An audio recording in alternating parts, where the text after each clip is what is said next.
Bonjour Frédéric Giono, merci d'avoir accepté notre invitation. Ça me fait plaisir. Pour commencer, on va commencer avec une brève présentation de votre parcours, de votre formation professionnelle, aussi étudiante. Donc pouvez-vous nous dire quelques mots dessus? Oui, en fait, j'ai étudié en histoire au départ. J'ai fait un bac, une maîtrise en histoire. Par la suite, j'ai eu l'occasion de travailler aux Archives nationales du Québec pendant quelques étés à titre d'étudiant et ça m'a donné la piqûre pour l'archivistique. Je suis allé faire la maîtrise en sciences d'information par la suite et j'étais assez chanceux pour avoir un premier poste à la Bibliothèque et Archives nationales du Québec.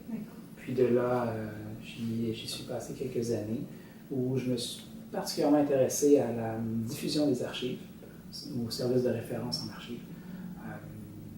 Puis depuis quelques mois, je suis archiviste à l'Université McGill. Très bien. Et sur tout de votre parcours, est-ce qu'il y a une expérience qui vous a marqué, qui vous a le plus plu? Il y en a plusieurs, en fait. Une expérience.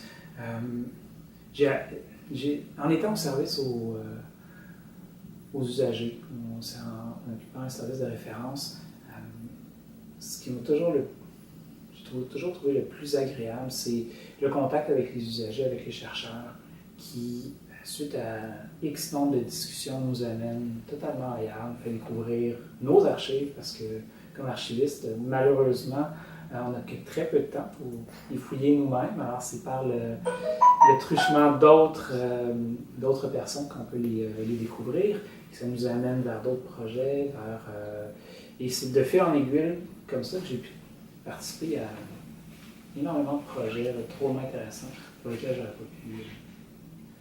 n'aurais pas pu faire partie sinon. D'accord, très bien. Alors, vous l'avez dit tout à l'heure, depuis janvier 2018, vous travaillez maintenant aux archives de McGill. Et qu'est-ce qui vous a poussé à vous tourner vers les archives de l'université, puisqu'avant vous étiez à BNQ? Oui, il y a plusieurs raisons. Qu'est-ce qui fait que quelqu'un finalement change de travail ou d'environnement de travail? Après une dizaine d'années à BNQ, le moment était venu d'expérimenter autre chose. L'Université McGill, à ce moment-là, offrait une magnifique possibilité en fait, ils sont en reconstruction du service, donc l'occasion de reconstruire totalement le service et de faire partie d'une nouvelle expérience était vraiment ce qui était le plus branchant pour avoir mon choix. Très bien. Et justement, dans votre nouveau poste, quels sont les aspects que vous trouvez les plus intéressants? Quels sont les challenges que vous trouvez les plus intéressants? Dans mon nouveau poste à l'Université McGill, les archivistes et les bibliothécaires sont considérés en fait comme des académiques, c'est-à-dire ils ont c'est comme un poste de professeur.